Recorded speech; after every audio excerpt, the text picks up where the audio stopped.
신약성경 마태복음 2장 13절부터 봉독하도록 하겠습니다. 마태복음 2장 13절입니다.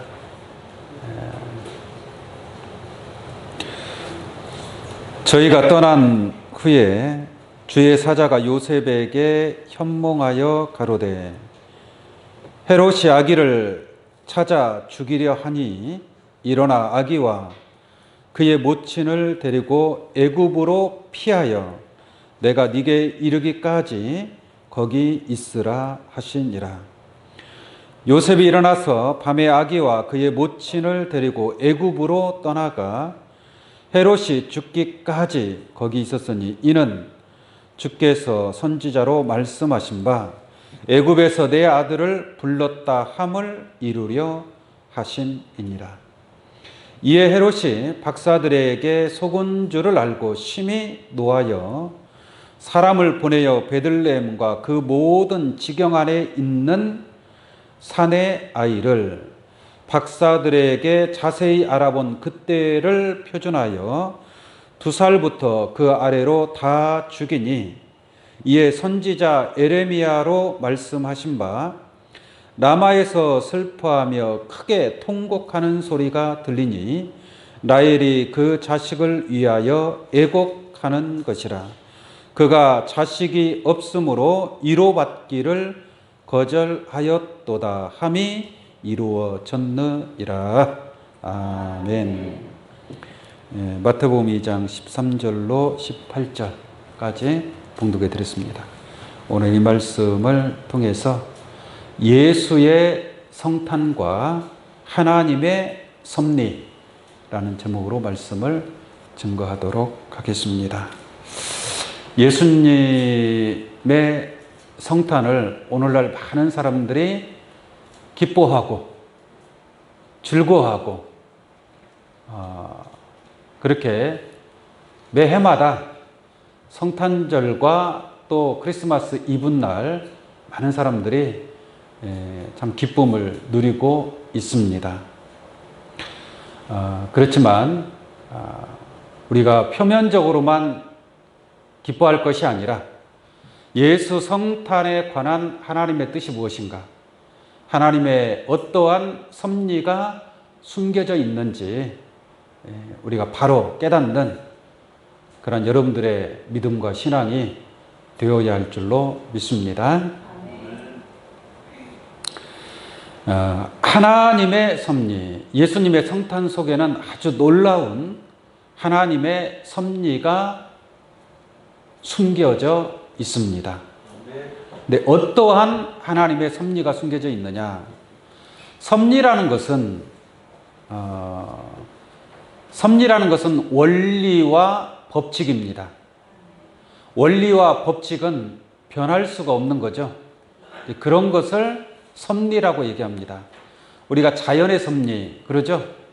자연의 섭리는 바꿀 수 있어요, 없어요? 사람이 한번 태어나서 성장합니다.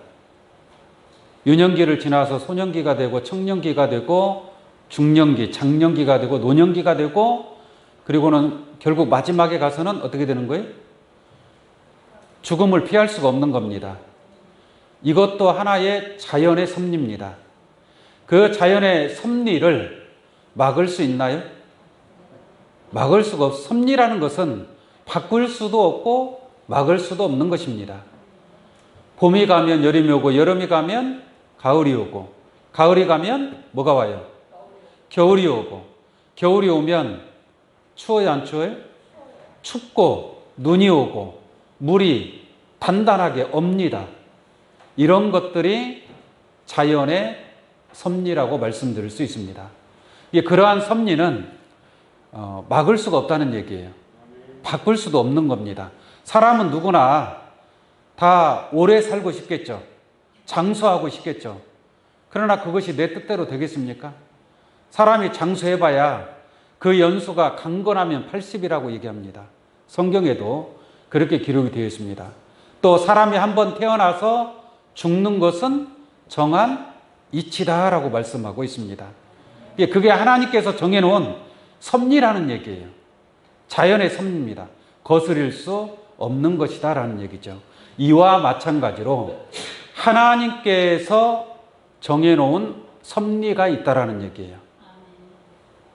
예수님의 성탄 속에 숨겨져 있는 바꿀 수 없는 어느 누구라도 그 섭리를 막을 수 없는 하나님의 섭리가 숨겨져 있다라는 것입니다. 그 섭리를 깨닫는 지혜가 있기를 원합니다. 예수님이 탄생하시고 예수님의 탄생이 있기 때문에 예수님의 그 복음 전파가 있겠죠. 3년 동안 복음을 전파했습니다. 또 복음을 전파하시고 난 뒤에 만인류의 죄를 대속하기 위해서 십자가에 죽으신 줄로 믿습니다. 그래서 예수님 말하기를 나는 기록된 대로 가거니와. 예수님은 자기 뜻대로 간 게 아니에요. 예수님이 33세의 그 젊은 나이에 십자가를 지셨거든요. 그 모든 것들은 하나님의 뜻에 의해서, 하나님의 섭리에 의해서 십자가에 죽으신 줄로 믿습니다. 또 죽었기 때문에 3일 만에 부활하시고, 부활하셨기 때문에 또 40일 뒤에 승천하셨고, 승천을 하셨기 때문에 때가 되면 다시 뭐예요? 재림하신다라는 얘기예요. 예수 그리스도께서 부활하시고 승천하시고 또 때가 되면 재림할 때가 있겠죠. 그 재림이라는 것도 하나님께서 정해놓은 뭐다라는 얘기? 섭리라는 얘기예요. 섭리. 그 섭리는 틀림없이 이루어지는 줄로 믿습니다. 하나님의 섭리이기 때문에. 자연의 섭리도 막을 수 있어요? 없어요? 막을 수 없잖아요. 자연의 섭리도 막을 수 없는데 하물며 하나님께서 정해놓은 섭리를 막을 수 있겠습니까? 막을 수 없는 겁니다. 자연의 섭리도 누가 만들었어요? 하나님이 만드신 거예요. 이 우주, 광활한 이 우주도 섭리가 다 있습니다. 그냥 움직이는 게 아니에요. 다 어떤 원리와 법칙에 의해서 다 운행이 되어지는 겁니다. 이러한 모든 것들을 운행하는 것이 하나님의 뜻인 줄로 믿습니다. 이게 하나님의 섭리 아래서 모든 것이 다 움직여지는 거예요. 자연과 우주의 모든 섭리도 하나님의 섭리 아래에 있는 줄로 믿습니다. 왜? 모든 천지 만물을 다 누가 지으셨어요? 하나님이 지었기 때문에 하나님의 섭리 안에서 모든 것이 움직여지고 운행되어진다라는 것을 우리가 깨달을 수 있는 줄로 믿습니다. 그와 같이 하나님의 섭리 속에서 예수 그리스도의 성탄이 있다라는 것을 여러분들이 마음에 확실하게 깨우침 받는 그러한 시간이 되시기를 간절히 원합니다. 우리 고린도 전서 2장을 한번 보겠습니다.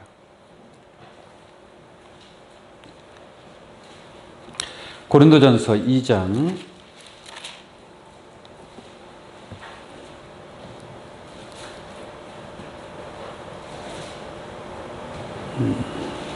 7절로 보겠습니다. 고린도전서 2장 7절입니다. 오직 비밀한 가운데 있는 하나님의 지혜를 말하는 것이니 곧 감추었던 것인데 하나님이 우리의 영광을 위하사. 누구의 영광을 위하사요? 우리의 영광을 위하사. 그러니까 하나님께서 그 뒤에 뭐라고 하냐면요, 우리의 영광을 위하사 만세전에 미리 뭐예요? 나중에 정한 거예요? 미리 정한 거예요? 미리 정한 거예요. 언제? 만세전에. 만세전이 언제냐? 천지 만물을 창조하기 전에. 네? 뭐 천지창조가 6천년이라고 하는데 6천년은 아닙니다. 아담으로부터 연대를 따지면 6천년이지만 천지창조는 만세전이다. 만세전부터 예정하신 하나님의 뜻이다라고 말씀을 드릴 수 있겠습니다. 다시 한번 볼게요. 7절 오직 비밀한 가운데 있는 하나님의 지혜를 말하는 것이니 곧 감추었던 것인데 하나님이 우리의 영광을 위하사 만세전에 미리 정하신 것이라. 이게 하나님께서 미리 정한 것은 하나님의 섭리인 줄로 믿습니다. 그 시기와 때에 따라서 하나님의 섭리가 이루어지게 되어 있는데 그 섭리, 하나님께서 만세전에 정하신 섭리는 누구를 위해서 정해놓으신 것이냐? 바로 우리의 영광을 위하여. 결론적으로 하나님의 모든 섭리는 우리의 영광을 위해서 만세전에 하나님이 미리 정하신 하나님의 지혜인 줄로 믿습니다. 그렇다면 예수님의 성탄도 언제부터 정해진 거예요? 만세전에 정한 거예요. 예수 그리스도의 십자가의 죽음도 만세전에 정하신 거예요. 또한 계시록에 기록된 예수 그리스도가 재림하심으로 이루어지는 그리스도의 나라가 이루어지는 것도 만세전에 정하신 하나님의 섭리인 줄로 믿습니다. 그 섭리는 바꿀 수 있어요, 없어요? 없어요.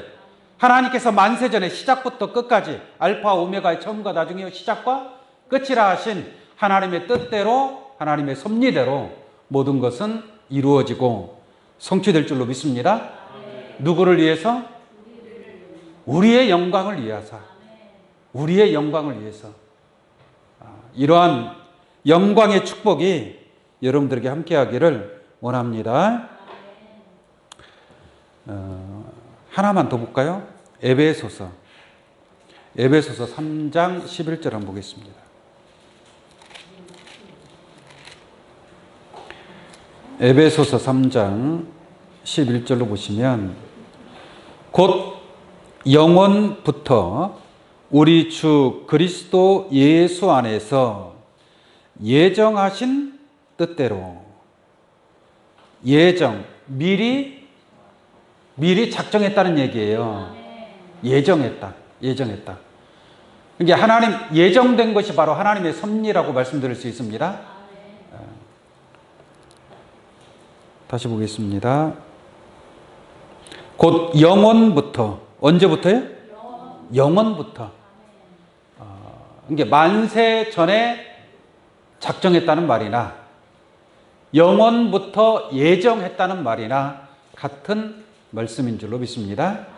창세기에 아담이 나오죠. 창세기에 아담이 불순종해서 범죄할 것도 이미 정해졌어요? 안 정해졌어요? 정해진 하나님의 섭리인 줄로 믿습니다. 하나님의 섭리예요. 그래서 첫사람 아담이 있고 둘째 아담이 있습니다. 둘째 아담은 예수 그리스도고 첫째 아담, 창세기의 아담을 얘기하는 거죠. 그러니까 한 사람 아담으로 말미암아 많은 사람이 죄인이 되었지만 또한 둘째 아담 예수 그리스도로 말미암아 많은 사람이 뭐가 되리라? 의인이 되리라. 이게 그러한 것이 이미 영원 전부터 만세 전부터 하나님의 뜻에 의해서 하나님의 섭리로 작정되어 있다는 것을 깨닫기 원합니다. 그래서 이 성경이 창세기부터 계시록까지 있죠. 창세기부터 계시록까지 있지 않습니까? 이 성경은 하나님의 뜻이고 하나님의 뜻이다라는 것은 하나님께서 정해놓은 이미 만세 전부터 정해놓은 하나님의 섭리의 말씀인 줄로 믿습니다. 여러분들이 그 섭리를 잘 깨닫고 어차피 하나님의 섭리대로 이루어져야 안 이루어져요? 하나님의 섭리대로 기록된 대로 이루어질 수밖에 없다 이 말이에요. 제가 서두에서 말씀을 드린 것지만 자연의 섭리를 막을 수 없지 않습니까? 자연의 섭리도 막지 못하는 사람이 어떻게 하나님의 섭리를 막을 수 있겠느냐라는 얘기죠. 그래서 성경에 기록된 모든 것들은 하나님의 뜻대로 섭리대로 이루어지고 성취될 것임인 줄로 믿습니다. 그럼 예수 그리스도의 성탄 속에 숨겨진 하나님의 섭리가 어떠한 것들이 있는가 한번 알아보도록 하겠습니다. 마태복음 2장 말씀 보겠습니다. 마태복음 2장 본문 말씀에 끈을 끼워두시고 2장 1절 봅니다. 헤롯 왕 때에 예수께서 유대 베들레헴에서 나시니 동방으로부터 박사들이 예루살렘에 이르러 말하되 라고 말씀하고 있죠. 예수님이 탄생할 때는 어느 때냐면 헤롯이 왕으로 있을 때예요. 헤롯 왕은 로마의 황제에 의해서 유대 지역을 맡아서 다스리도록 헤롯 왕을 세운 겁니다. 그래서 이 헤롯 왕이 쉽게 말하면 그때 당시에 이스라엘은 로마의 속국이었습니다. 로마의 속국이란 말이죠. 그래서 헤롯 왕이 다스리는 그러한 시기에 예수님이 탄생을 한 거예요. 근데 예수님 탄생할 때에 동방 박사들이 별을 보고 예수를 찾아옵니다. 찾아오는데 먼저 예루살렘까지 오는 거예요. 예루살렘까지. 별을 보고. 다른 사람들은 그 별이 보였겠어요? 안 보였겠어요? 보이지 않았어요. 오직 누구한테만 보인 거예요? 동방 박사. 동방 박사들은 누구냐면은 별을 연구하는 천문학자들입니다. 천문학자들은 항상 어디를 보는 거예요? 하늘을 바라보는 거예요. 하늘만 쳐다보는 거예요. 매일 눈 떴다 하면 하늘만 쳐다보는 거예요. 그러니까 하늘을 바라본다라는 것은 하늘의 이치를 안다는 얘기겠죠. 어찌 보면 그런 거 아니겠습니까? 그러니까 동방 박사들에게만 이 별이 보이는 거예요. 이 별이. 별이 인도하는 대로 동방 박사는 뚝 따라서 오니까 어디까지 왔어요? 예루살렘까지 온 거예요. 예루살렘까지. 근데 예루살렘까지 와서 별이 갑자기 사라져 버렸어요. 별이 사라져 버렸어요. 그러니까 동방 박사들이 뭐라고 하느냐? 유대인의 왕으로 나신 이가 어디 계시냐? 예루살렘까지 왔으니까 별을 보고 유대인의 왕으로 나신 이가 어디 계시냐라고 이 동네방네 예루살렘을 다 돌아다니면서 막 떠들어대는 거예요. 근데 아까 말씀드린 것처럼 헤롯 왕이라는 사람이 있잖아요. 자기가 왕으로 딱 버티고 있는데 동방 박사들이 또 왕을 찾는 거예요. 유대인의 왕으로 나신 이가 어디 있느냐? 헤롯 왕이 딱 버티고 있는데.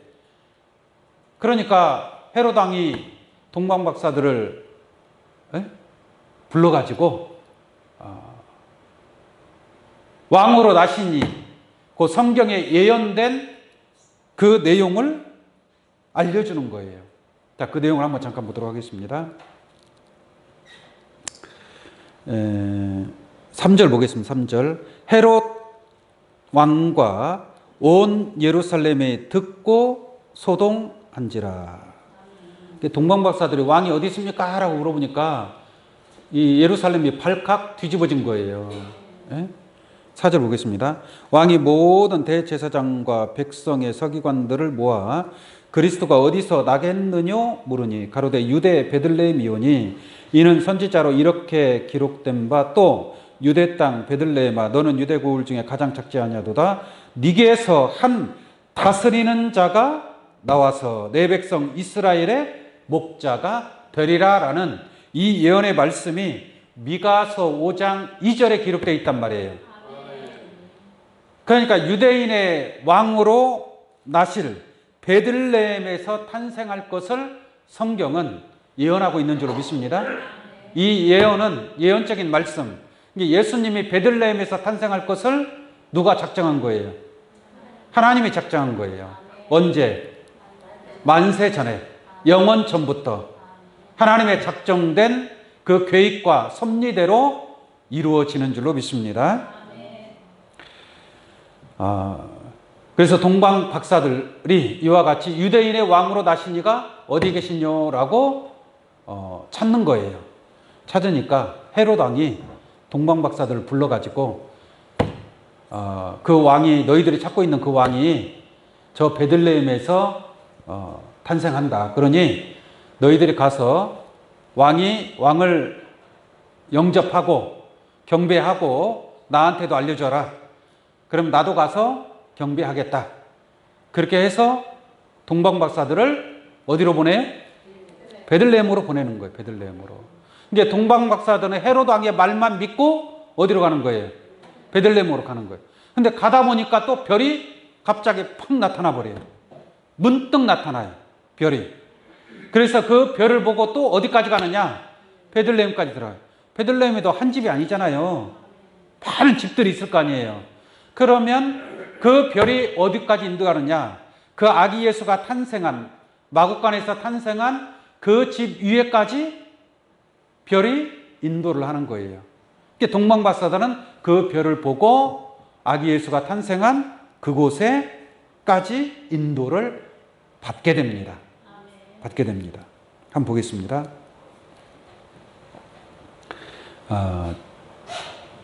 7절 보겠습니다. 7절. 이에 헤롯이 가만히 박사들을 불러 별이 나타난 때를 자세히 묻고, 헤롯 왕이 동방 박사들에게 물어보는 거죠. 도대체 어디서부터 별이 나타났고 어떻게 해서 여기까지 왔느냐라고 물어보는 거예요. 그러니까 동방 박사들이 뭐 거리낌 없이 속에 있는 걸 다 알려주지 않겠습니까?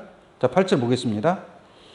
베들레헴으로 보내며 이르되 가서 아기께 대하여 자세히 알아보고 찾거든 내게 고하여 나도 가서 그에게 경배하게 하라. 마치 헤롯 왕도 자기도 유대인의 왕으로 나신 예수 그리스도 앞에 경배할 것처럼 동방 박사들한테 얘기를 하죠. 그렇게 말을 해서 보냅니다. 동방 박사들은 그 말을 믿고 이제 베들레헴으로 향해서 가게 됩니다. 9절입니다. 박사들이 왕의 말을 듣고 갈새 동방에서 보던 그 별이 어떻게 돼요? 문득 앞서 인도하여 가다가, 이게 별이 어떻게 나타나는 거예요? 이게 헤롯 왕의 말을 믿고 베들레헴으로 간단 말이에요. 가는데 별이 문득 나타나는 거예요. 별이 문득. 세상에 어떻게 별이 이 앞에 갑자기 나타날 수 있나요? 저 하늘에 떠 있는 별들이 그 별을 보고 어떻게 방향이야, 동서남북 방향이 알고 갈 수는 있겠지만 별이 앞에서 어떻게 인도를 하냔 말이에요. 그런 일이 있을 수 있나요? 성경은 여러 가지 많은 상징적으로, 비유적으로 기록된 줄로 믿습니다. 이 별은 실상에 저 공중에 떠 있는 별들을 얘기하는 것이 아니라 비유적으로 하신 말씀이다. 그렇게 이해하시면 될 줄로 믿습니다. 만약에 실상에 저 별이 떴다면 동방 박사들 말고 다른 사람들도 다 봐야 돼, 안 봐야 돼요? 봐야 될 거 아닙니까? 근데 그런 내용은 있어요, 없어요? 없어요. 오직 동방 박사들의 마음에만 떠오른 그러한 별이었던 것인 줄로 믿습니다. 자, 10절 보겠습니다. 9절 다시 한번 볼게요. 10절부터 보겠습니다. 저희가 별을 보고 가장 크게 기뻐하고 기뻐하더라. 집에 들어가 아기와 그 모친 마리아에 함께 있는 것을 보고 엎드려 아기께 경배하고 보배압을 열어 황금과 유향과 모략을 예물로 드리니라 라고 말씀하고 있습니다. 이 동방 박사들이 아기 예수께 아주 값진 예물을 드리고 있음을 알 수가 있습니다. 그 다음에 12절 볼게요. 꿈에 헤롯에게로 돌아가지 말라. 헤롯에게로 뭐예요? 돌아가지 말라. 주의 사자가 나타나가지고 동방 박사들에게, 동방 박사들이 그랬잖아요. 아기 예수를 찾거든 경배하고 나한테도 알려달라고 그랬죠. 나도 가서 경배할 테니까 그랬는데 하나님의 사자는 절대로 헤롯 왕에게로 가지 말아라 라고 지시를 내립니다. 자, 헤롯 가지 말라, 돌아가지 말라 지시하심을 받아 다른 길로 고국에 돌아가니라 라고 말씀한 것을 여러분들이 잘 이해하시기를 바랍니다. 여기서 보면 동방 박사들이 황금과 유황과 모략을 예물로 드리게 되죠. 그래서 뭐 황금은 변하지 않는 신성을 상징하고 있다. 그래서 황금은 왕권을 상징하고 있고, 유향은 아주 값진 향수입니다. 향수. 그래서 유향은 어떤 뭐 순결성을 상징하고 있다. 여러 가지로 황금과 유황과 모략을 어떤 상징적인 표현으로 많이 설교를 합니다. 그러나 이것이 뭘 상징하는 게 뭐 얼마나 중요합니까? 중요한 것은 이 황금과 유향과 모략을 동방 박사들이 예물로 드렸단 말이에요. 근데 이러한 모든 것도 하나님의 섭리 가운데 있음인 줄로 믿습니다. 그 황금과 유향과 모략은 아기 예수님의 생명을 보호하는, 아기 예수의 생명을 보호하는 그러한 값진 예물이 된 것입니다. 왜 그러느냐? 아기 예수가 탄생했지만 헤롯 왕은 동방박사가 돌아와서 아기 예수를 만났다라는 그런 소식을 접하게 되면 언제라도 달려가서 예수님을 죽이려고 했던 거예요. 그러니까 예수님은 그 헤롯 왕의 칼날을 피해서 애굽으로 뭐 하는 거예요? 피난을 갈 수밖에 없는 겁니다. 또 천사가 그렇게 지시를 내리는 거예요. 애굽으로 피하라고. 그러면 유대에서 애굽까지 또 가야 될 거 아닙니까? 지금처럼 뭐 KTX 타고 가겠어요? 잘해야 말이라도 타고 가야 될 텐데 그것도 아니고, 예수의 어머니가 마리아고 아버지가 요셉이죠. 요셉과 마리아는 부자가 아니에요. 가난한 목수였습니다.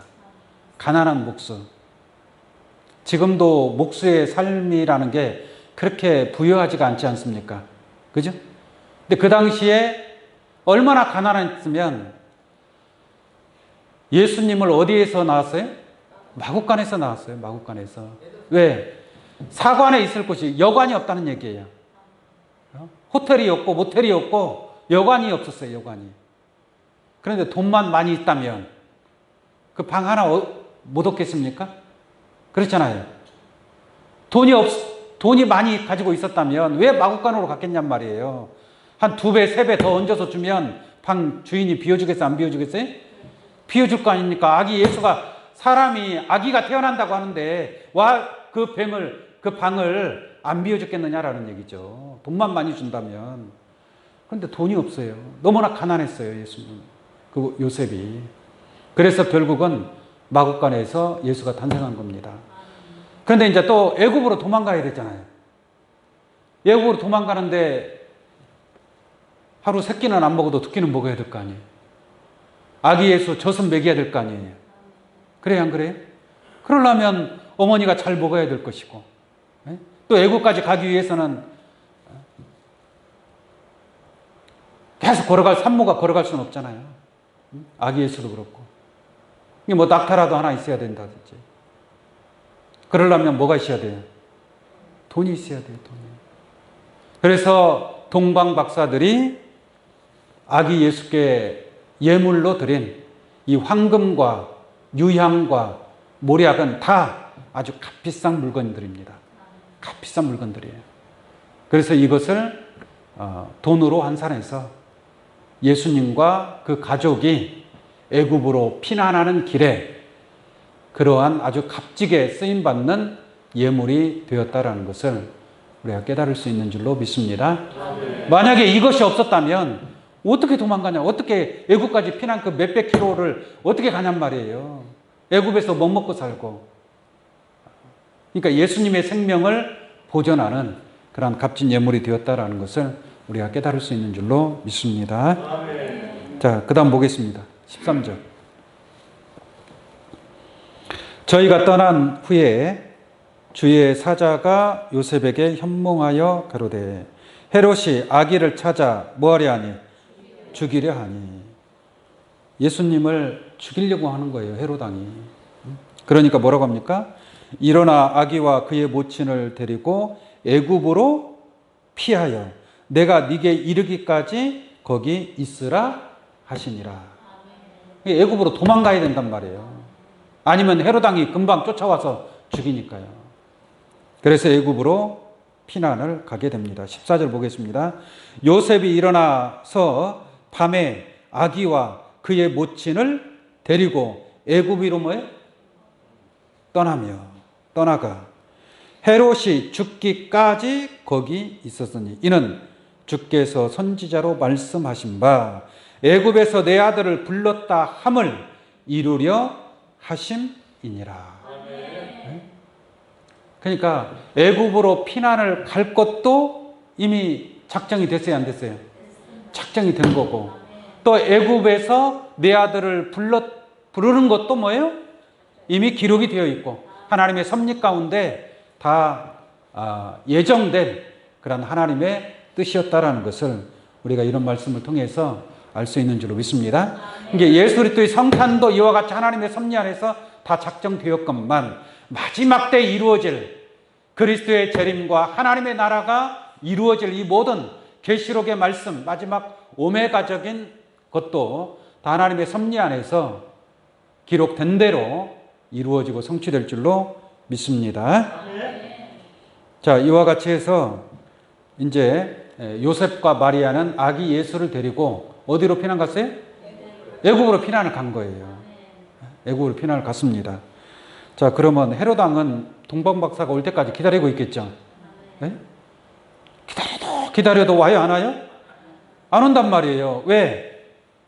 천사가 헤롯 왕 들리지 말고 돌아서 가라 그랬단 말이에요. 돌아서. 그러니까 헤롯 왕은 기다려도 안 오는 거예요. 나중에 기다려도 안 오니까 이제 자기가 내가 속았구나 라는 것을 깨닫게 됩니다. 한번 볼게요. 17절 보겠습니다. 16절입니다. 16절. 이에 헤롯이 박사들에게 뭐예요? 속은 줄을 알고 심히 노하여. 열 받았어요? 안 받았어요? 열 받았죠. 자기는 친절하게 이렇게 잘 알려줬는데, 예? 그래서 헤롯이 심히 노하여 사람들을 보내요. 베들레헴과 그 모든 지경 안에 있는 사내 아이를 박사들에게 자세히 알아본 그때를 표준하여 2살부터, 몇 살부터요? 2살부터 그 아래로 다 죽이니. 왜 죽였을까요? 베들레헴에서 헤롯 왕도 알고 있잖아요.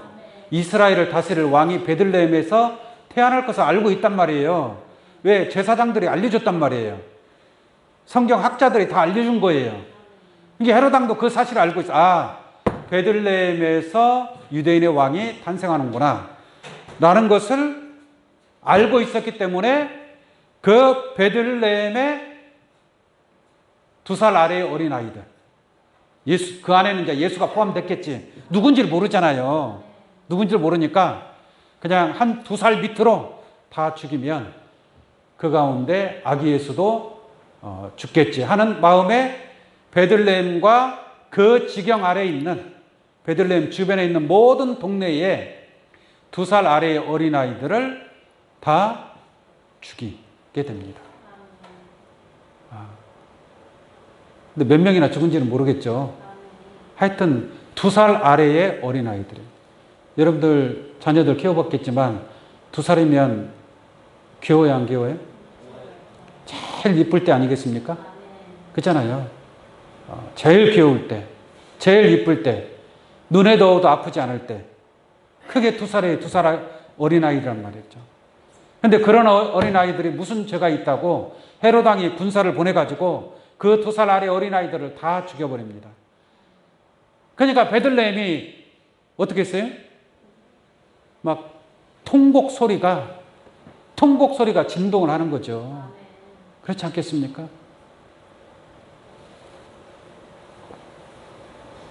그러니까 이 2살 아래의 어린아이들은 너무 억울하게 죽임을 당한 거예요. 무슨 잘못이 있는 것도 아니고 죄가 있는 것도 아니고 오직 헤롯 왕에 의해서 예수를 죽이려고 그 2살 아래의 어린아이들이 죽임을 당한 거예요. 그러면 그 2살 아래의 어린아이들은 누구 때문에 죽은 거예요? 예수님 때문에 죽은 거예요. 예수님 때문에. 그렇지 않겠습니까? 자, 17절 한번 보겠습니다. 이에 선지자 예레미야로 말씀하신 바. 그러니까 예레미야 선지자가 2살 아래 어린아이들이 죽을 것도 예언이 된 거예요, 안 된 거예요? 이것도 하나님이 작정을 했다는 얘기예요.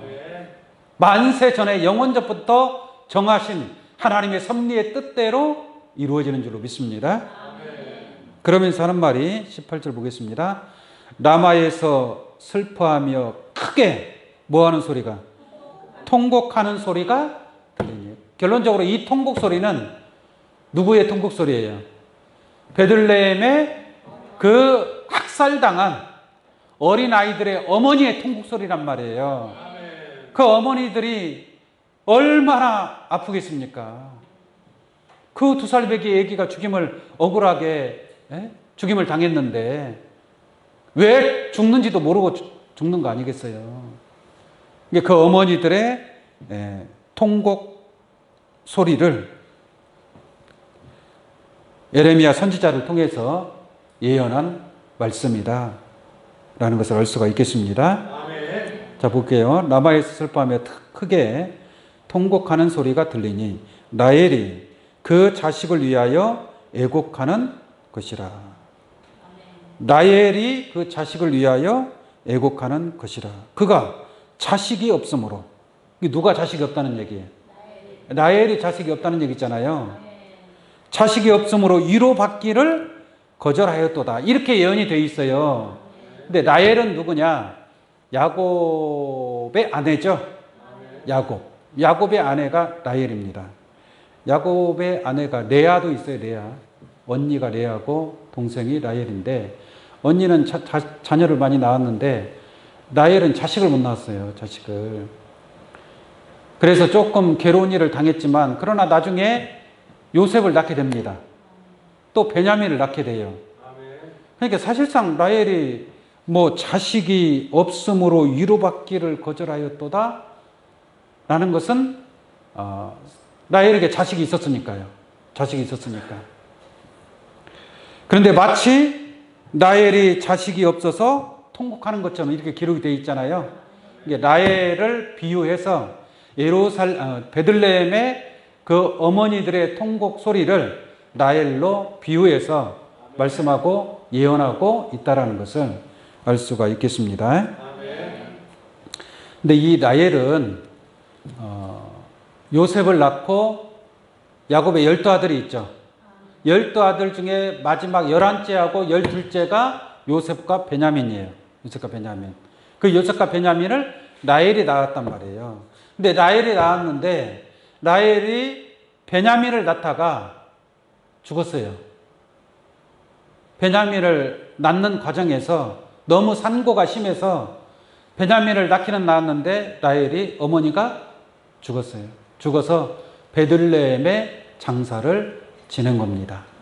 그러니까 그 라헬의 아픔을 베들레헴의 그 2살 아래에 죽임을 당한 어머니들의 아픔으로 비유하고 있다는 것을 알 수가 있는 줄로 믿습니다. 아멘. 그러면 이 예언된 말씀을 한번 보도록 하겠습니다. 예레미야 말씀을 보도록 할게요. 예레미야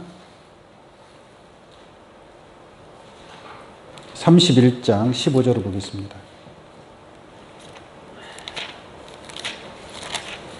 예레미야 31장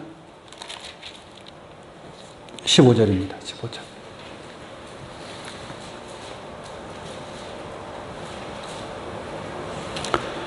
나 여호와가 이같이 말하노라. 라마에서 슬퍼하며 통곡하는 소리가 들리니 라헬이 그 자식을 위하여 애곡하는 것이라. 근데 라헬은 그렇게 뭐 자식이 아예 없는 건 아니었잖아요. 요셉도 낳고 물론 이제 베냐민을 낳다가 죽었지만 여기서 말하는 라헬은 구약의 야곱의 아내 라헬을 얘기하는 것이 아니라 그 라헬을 빙자해서 이 예언적인 말씀은 베들레헴의 어머니들에 관한 그 학살당한 그 아기의 어머니들에 관한 그러한 예언적인 말씀이다라는 것을 우리가 이해할 수가 있는 줄로 믿습니다. 자, 16절 보겠습니다. 자, 15절의 내용을 인용을 했는데 근데 이어서 16절까지 보면은 나 여호와가 이같이 말하노라. 네 소리를 금하여 울지 말며. 통곡하지 말라는 얘기예요. 애곡하지 말라는 얘기예요. 여러분들 한번 생각을 해보세요. 내 아기가 2살인데 죽임을 당했어요. 이게 슬퍼할 일이 아니고 뭐겠습니까? 통곡할 일이잖아요. 그런데 하나님께서는 뭐라 그래요? 네 소리를 금하여 울지 말라고 그러잖아요. 하나님께서. 그러면 그때 베들레헴의 어머니들 울지 않았어요? 통곡 소리가 났죠. 통곡 소리가. 네 소리를 금하여 울지 말며 네 눈을 금하여 눈물을 흘리지 말라. 기가 막힌 거 아니겠습니까? 베들레헴 어머니들은 이미 다 눈물 흘리고 통곡했습니다. 그런데 이 에레미야서의 예언의 말씀을 보면은 통곡하지도 말고 소리도 내지 말고 눈물도 흘리지 말라 이거예요. 왜 그러느냐는 얘기죠. 왜?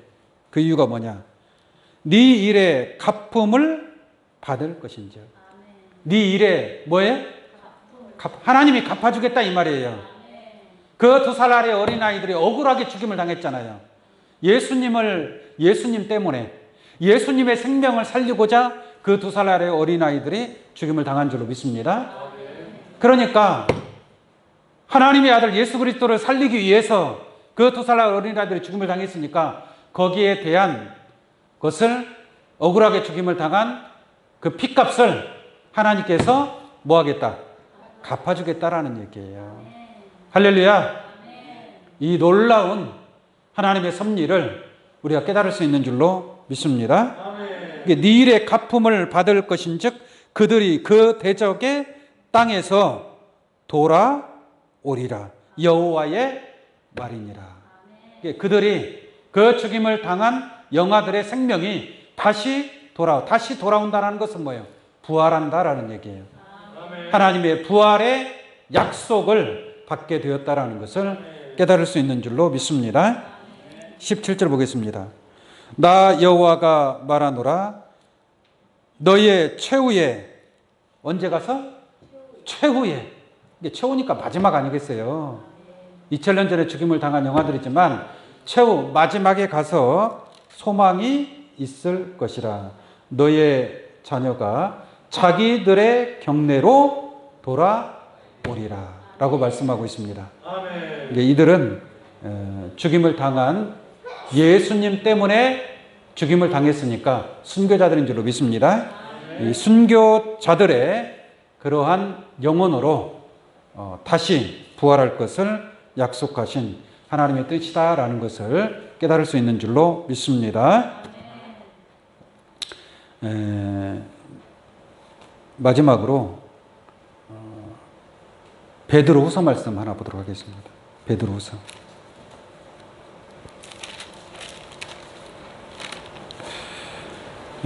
베드로후서 1장 19절로 한번 보겠습니다. 베드로후서 1장 19절입니다. 또 우리에게 더 확실한 예언이 있어. 더 확실한 예언이 있어.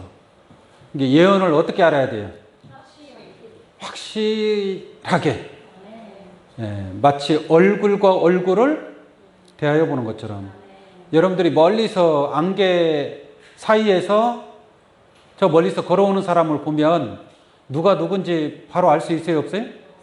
바로 알 수 없잖아요. 그거 그냥 희미하게 보이는데 어떻게 알 수 있겠어요? 성경을 그렇게 알면 안 된다는 얘기예요.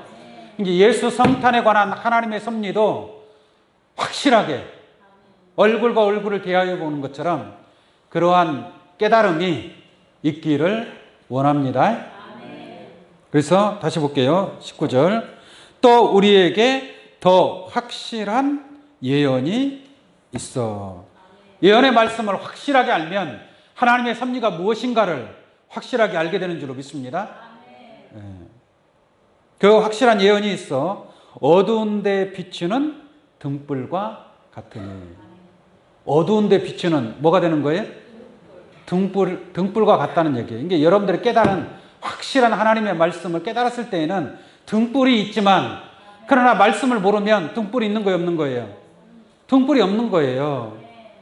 빛이 없는 거예요. 빛이 없다는 것은 뭐예요? 어둠 속에 있다는 겁니다. 여러분들의 말씀을, 예언의 말씀을 하나하나, 예언의 말씀을 깨닫는다는 것은 하나님의 섭리를 깨닫는다는 얘기예요.